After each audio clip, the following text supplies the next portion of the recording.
Ooh, Marcus Heflin, good morning, sir. Get after it, bro. Tuesday, baby. It's time to work. We got stuff to Dude, do. you're looking good, man. It's like Beauty and the Beast right now here, man. I like No, it. no. We just ready for the day, man. Trust me, if I could be in a t-shirt today, I would be there. And welcome to the show, everybody. My name is Marcus Heflin. We've got the amazing Kyle Evans, and even better than that, we've got a special guest today. Kyle, why don't you tell everybody a little bit about our guest, and we will drum roll them right in. Sure, man. We're taking a terrible Tuesday, terrible tax Tuesday, and we're making it terrific. Ladies and gentlemen, pay your taxes. I show up today before you a little humbler, a little poorer, and yet, I'm going to lift your spirits with what we have here. This guy, he's a dad. Woo! We like the dads, we like the family people, we like the moms out there. He's a dad, he's a husband. He runs a dynamic team out of the Carolinas, man. This guy has I like to say that I don't necessarily love to hang out with people in the kiddie pool in the shallow end. I like to hang out in the deep end, and this guy lives in the deep end, man. His wisdom is well beyond his years, and his heart is honestly too big for his chest. And so, ladies and gentlemen, the successful, the caring, the wise Patrick Madigan. Good morning. What's up, fellas? Good morning. Happy to be with you. I'm glad you're here, man. I'm glad you're here. With an intro like that, don't you just want to hire Kyle around the country, man? Like I Number say that one hype man. Yeah. Well, dude, shout out to Andy Peters and Dustin Kimberly for this piece of advice. He said, always give people a great reputation to live up to. Love that. People grow into the conversations you have around them. I think I've heard before. Look at this. Look at this. Dropping bold bombs, and he's not even 3 sentences into the interview. I love this, man. Well, Kyle said I'm wise beyond my years. It's just because when I started going bald at age 17, I figured I needed to catch up to the image and just preserve that facade for everybody. So happy to drop some wisdom on you guys today. Just absolutely live in it. I love it, man. I love it. Patrick, buddy, you are a dad first. That is what Kyle kind of rolled in with us. And I think from being a dad, you've actually had some really big revelations, both in mindset and life and in business. Why don't you tell us a little bit about you as a background, and then we'll get into the good stuff, okay? Tell everybody a little 30 to 60 seconds bio of you. Oh, that was smart to give me 30 or 60 seconds because I could have probably talked the whole time. Not about myself in a proud way, more in an exploratory way, as kind of you guys are both hinting at. A little bit about me. You said that I'm a dad first. I'm learning to say that I'm not a dad first. I mean, my kids are the thing I would sacrifice myself for. And yet in therapy, as of yesterday afternoon, my therapist and I were talking about who am I deep down? I think as someone who has moved around the world as a military brat and then got recruited into real estate reluctantly. I didn't want to sell homes and has found out an incredible success through that. A lot of that comes from my ability to be a social chameleon and to be what I need to be to succeed in certain situations or to work with people and to land the client. And yet I found that success in real estate, the opposite side of that is a lack of success in knowing who I am and kind of feeling like I'm treading water at times with what is my identity. If I can be everything I need to be to these other people, who am I to myself? So that's a lot of what I work on now. A lot of what I'm passionate about is mental health. And lately, another spin on that is specifically emotional health. And so, sell real estate, studied architecture, traveled the world as a military kid. We can dig into any of those you want. And that's kind of a little high-level summary of who I am as of right now. Deepened already, Marcus. I told you, man. He ripped the floaties off and dove right in 2 seconds into the game. Man, we were talking about what to talk about on the show. I mean, anytime I can sit and listen to Patrick for a fireside chat, I'm all in, and I'm sure you guys are appreciating the level of depth already from him. Patrick, like Marcus said, man, Dad, you have this great class kind of almost lecture, I would say, that you teach and you talk about. And can you tell me a little more about that? Yeah. So it came from a bike ride. And the reason why I say that is because often when I'm stuck or when I'm struggling, I got to get by myself. I got to unplug something out of my ears because I live with AirPods in my ears. I always have a podcast or something going. It's not even music. It's like info. And I think many of us on this call probably suffer with that and like almost an addiction to needing noise and education. And it's, it could be the Gary Keller podcast, this amazing info. And yet we get so saturated that we we just need to let ourselves breathe sometimes. So I was invited to speak at an amazing KWYP event. Shout out to KW Young Professionals and just how that's changed my life. It's the reason why you and I know each other. And I was struggling with getting my thoughts together. Okay, I have this platform, 15 minutes, kind of a TED Talk style. What do I do? I needed to get out on a bike ride. And sure enough, you take the noise out of your ears and you get your blood flowing. I know you're a fan of that, Kyle. And your body sometimes just processes what it needs. And I was just thinking back on my day, and I thought about something my daughter said, and then something else one of my other daughters said. And I was like, that's it. Lessons from my daughters.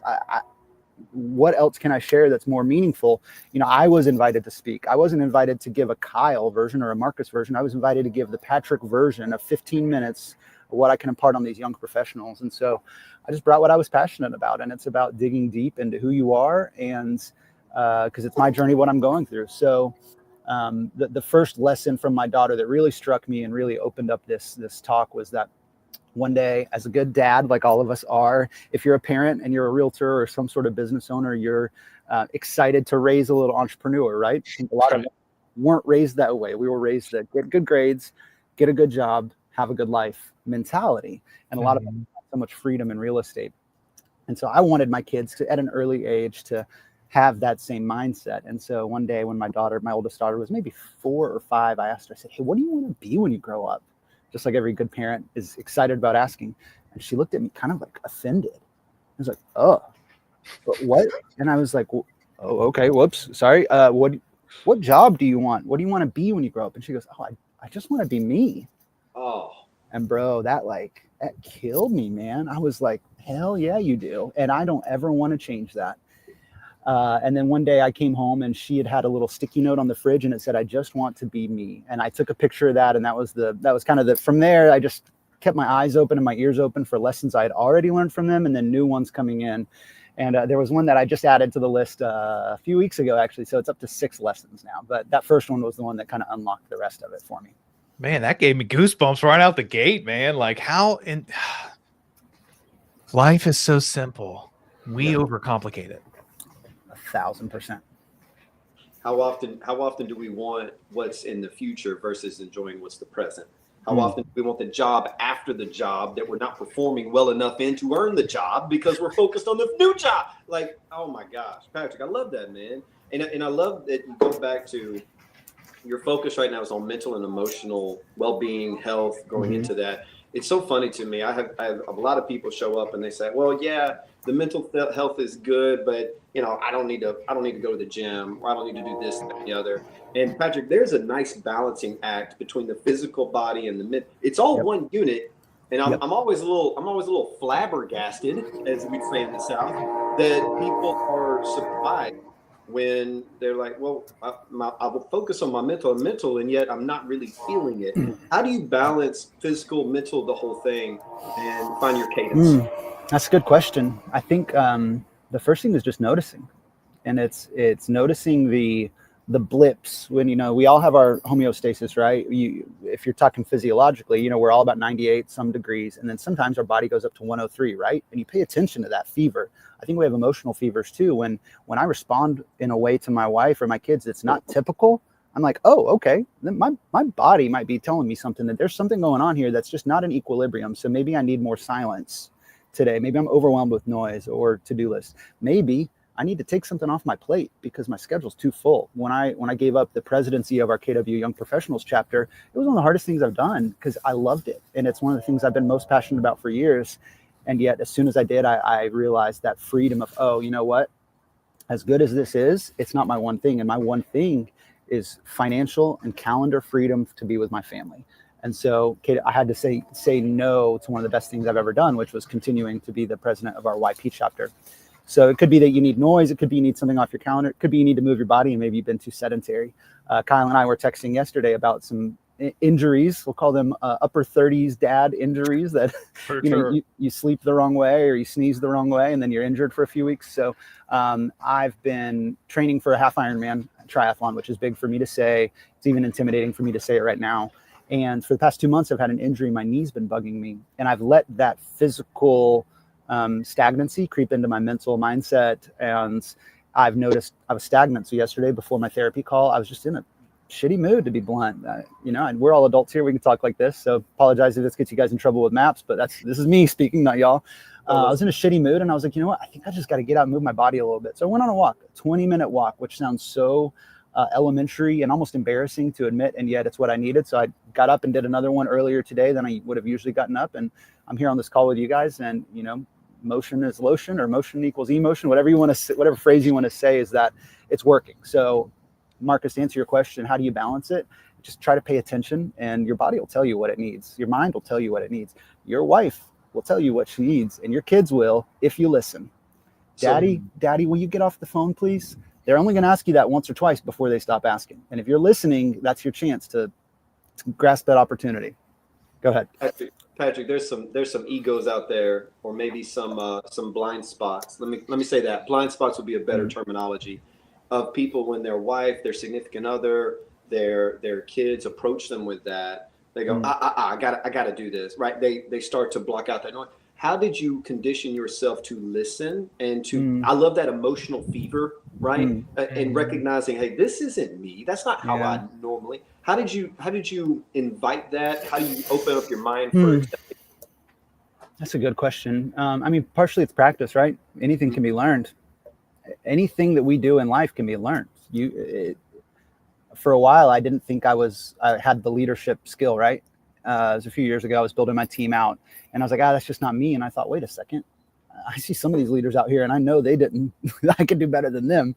Not an ego thing, but more in just a reality. And I was like, okay, well, maybe I can learn this skill. So with listening, practice it, man. You're not going to get it. You're not going to go from an angry husband to the most compassionate one overnight. No changes happen. At least none of the good ones do happen quickly. All the good changes, as Kyle and I love to talk about, happen just practice and repetition. And if you might screw it up for a day, I'm the kind of guy with ADHD where I'm either going one direction or another. And if I'm doing 75 hard, I'm going to do it and I'm going to finish it. But if I miss one day, it's almost like, oh, it's ruined. I can't do this anymore. I'm going here. I ruined my momentum and all my streak. No, just pick it back up the next day. And so that 75 hard was a pretty momentous, monumental, whatever thing in my life a few summers ago when I did that. And thanks to some folks in YP as well. So practice and learn. Anything that you want to be in life, any yearning you have, talk to someone who's further ahead of you, and then just practice it. And when you screw it up, just keep practicing again. Lessons from Patrick this morning, man. I love the idea of keeping things simple and not overcomplicated. Marcus asked you a great question, and you were like, oh, simple. Learn to listen. And we overcomplicate. Like there's this book, Jay Shetty wrote. It's like Think Like a Monk. And in it, he tells a story that just lives rent free in my mind. He's walking around the monastery and he sees like the 8-year-old little monk kids teaching the 5-year-old kids the base foundation of everything, how to breathe. Wow. That's it. It's just how to breathe. And he's like, why are you guys teaching them that to start with? And they said, that's the beginning of everything. I love that. Right? And so like, think about listening. Like that is the beginning of almost every interpersonal relationship, business relationship with yourself. Like just something so simple as, are you taking the time to truly listen and then respond instead of react? Marcus, when you asked me what did I do to balance this and how did I get started, I can't underestimate the fact that for years I wondered if I needed to give up alcohol. And I think if anyone's wondering that, the answer might be yes. There's a good chance it is. And I can't underestimate how much that I actually decided during Bold with Dusty Oglesby that I'm just going to give it up indefinitely. Because I'd done dry January before. I think a lot of us have done that. I'd done 75 hard, which is, 2.5 months. And every time I did it, I felt way better. And then I went right back to my old habits. And so some people can moderate. They can have 1 or 2 drinks a week or 3 or 4 a week. I just went right back into 2 or 3 a night, and it just wasn't serving me well. And I have no shade with people who drink, but for me, I think I ignored it and I ran from it long enough that was going to be a big brick in my foundation of self-development. And that was a big one because it really does numb you and it helps you escape. Having the beer helps you not have to think about things or not have to feel the feelings that you're feeling. You let the can or the bottle or the cocktail be the thing that is like that's your processing and that's your outlet and that's how you ignore it. And so for me specifically, not prescribing this to anyone else, getting off alcohol was one of the ones I was able to tune in way better than I ever had before. So almost 2 years now, which is wild for me to say that. I stopped and I had to leave it open-ended that I can come back someday if I want to. And for a while, I told myself, oh, okay, well, I'll drink if I ever have a story to tell. I'm a huge hockey fan here. So if I sell a house to a Carolina Hurricanes player and they want to go out and get a drink afterward to celebrate, you better damn believe it, I'm going to do that. And, you know, I still may in the future, but I think I just needed to give myself that out so it didn't feel so permanent. But now, I mean, it pretty much feels permanent. I don't really have much of a desire or a need to anymore. So if anyone out there is struggling with alcohol, I just encourage you to try it for a while and see how you feel. You can always go back to it if you need to. And you know, Patrick, I love that you said that, man. Well, one, show me a nutritional fact that's beneficial to your body from alcohol. Dude, yes. Okay? Again, zero judgment. It's all a personal decision. But I could replace alcohol with a 20 other things, right? And it's all about masking our pursuit towards that thing, whether it's a mental growth, an emotional growth, a pursuit in your physical, your business, whatever it may be. It is a way to cope necessarily, right? And I love that you saw that, you sought it out, and you began it. Was it just a light switch, or did it take extra effort? Did you get a crowd to help you? Like, how did you actually? Good question. I was just in bold, and I think I just was motivated to make a change. Often, if you're in that room and if you're showing up, and this is not a pitch for you guys didn't know this about me, this part of the journey coming from bold. I was just listening to Dusty speak, and I was just dumbing it down. I was like, okay, what's the easiest way for me to make a change in my life? Is it okay? Is it an open house? Is it a script? Is it this? Is it a tactical thing in my business that I need? Maybe in the operation side, maybe my systems on the backside needed work. Or you know what, dude, let's just try alcohol, going without for a few months. It was partially the physical toll, but it was also the mental toll, man. I did not realize how much I was thinking about alcohol and can I have a drink here? Should I have one here? Okay, I'm at the movie theater. This one sells beer. Should I have it or should I not? And dude, I just felt so much more free in my mind from the decision making. And so it kind of just struck me as one of those light bulb moments that if I want to make these changes in my life and in my business that I'm thinking about in bold and that I'm motivated to do, let's eliminate what I know is a pretty big roadblock there. That's huge. Marcus, what did you scribble scratch on that board, man? What's the easiest way to make a change in my life? Patrick, that is, again, it's so simple, yet it can be so moving. Because sometimes we think, man, I need to climb Mount Everest as my first task.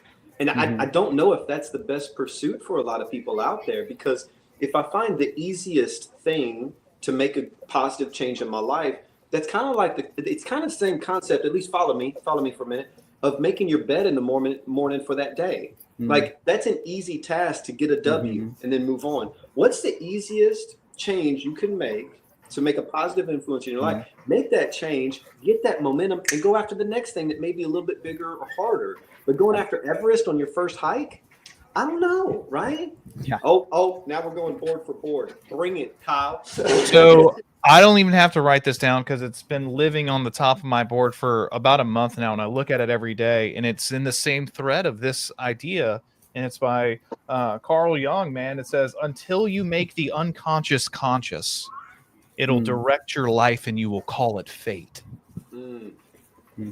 Like, what is the easiest change?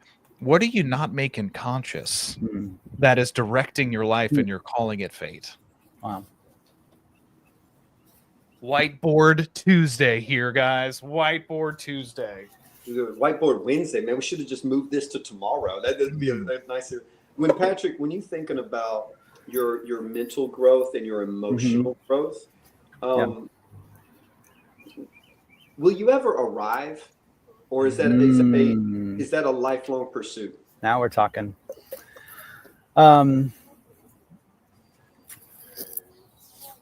There's this book that I love to read to my kids. It's in French. I picked it up for them when I was in Paris, and it just really grabbed me the first time I saw it. It's called Chez Moi, which just means like my home in French. And it's about this guy who grows up in a small fishing village. And he's like, man, I'm not satisfied here. So then he moves to Paris, or he moves to the next biggest town, kind of regional metro, to go to college. And he's like, this is amazing. Oh my gosh, I love it. But there's something more. So then after college, he moves to Paris, creates a career. It's amazing. He moves to New York, spends a few years, has a career as an artist, moves to LA, and he rents out this villa with a golf course on it and a pool and a movie theater, throws amazing parties.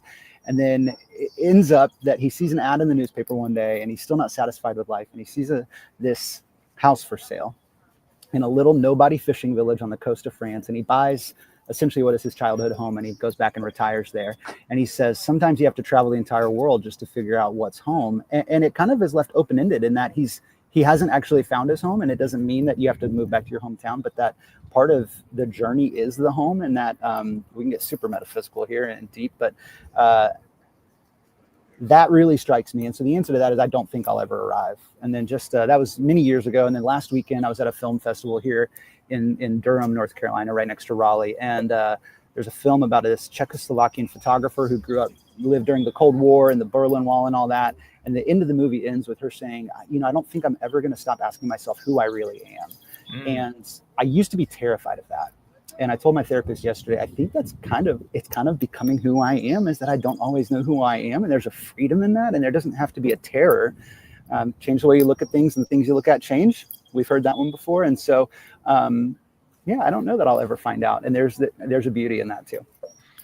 Patrick, I love that story, and I talk about this in the rooms, and if you've been involved with me, you've heard me say it, and I'll say it again here, a little bit of Cajun wisdom. If you can't be happy on the Piro, you can't be happy on the yacht, ladies and gentlemen.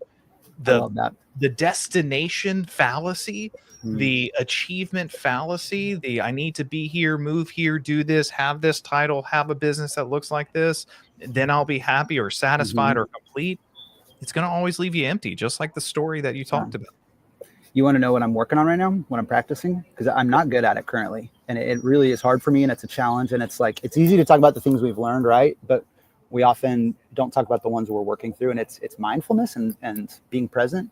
Because, man, as I was getting in the shower this morning, thinking about talking to you guys, it just hit me that if you told me 10 years ago maybe 11 years ago, when I was terrified to get my license and had a baby on the way, and we were going to move and quit our jobs and start this career, if you told me what my 2024 year was, I would have not believed you. And or even 5 years ago, if you told me what our 2024 was, I wouldn't have believed you. And yet here I sit today with emotional difficulties, with mental difficulties, and always okay, what's the next thing? It's a gift of ours in real estate. That's why I wrote Chief Dreamer on my subtitle today, is that we can think and dream for the next thing. And I'm conflicted and kind of hurt by the years of yearning that I've spent and missed moments of my kids growing up. I can't go back and relive those moments. And so I'm really practicing, and I'm failing today at how do I be mindful today? And instead of being no, you can't play with my phone, or no, you can't take that photo, you can't do this thing, that kids they want to do things.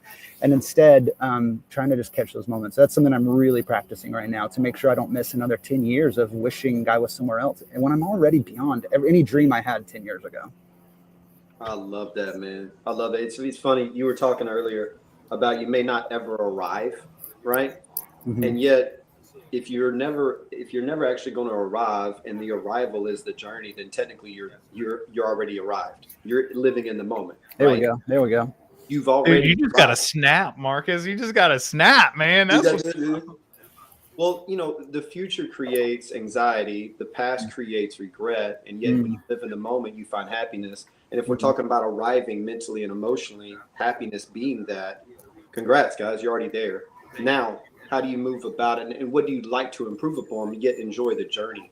So, man, Patrick, everything you said, man, is absolutely wonderful. And I appreciate, here's what's not said a lot to individuals like you. Thank you for putting in the work behind the scenes, the books, the coaching, the therapy, the conversations with your wife, with your kids. Thank you, sir, because when you grow, you bring us all with you. And I don't think that gets told a lot to leaders such as you. And I hope that the chat thread is showing gratitude as well at some point today. And you just elevated us and made us better. Yeah. I hate to cut us short, and yet we part our show with one thing at the end of every day, and I can't wait to hear yours. So I'm leading you up. So I'm hyping you up real quick. No pressure, man. If you could leave the audience with one last final thought, and I know they're going to want more of you, but one final thought for today, what would that be? Man, so much pressure to cram in a million different things that I would love to impart with people. So let me just think of what's been going on with me lately. Something that's coming to mind is that if nothing changes, nothing changes. Mm-hmm. So if you want something to change it. It's simple. It's not easy at all. Hell no. But it's simple. If drinking's holding you back, just change it and try and see how it goes. Don't be scared.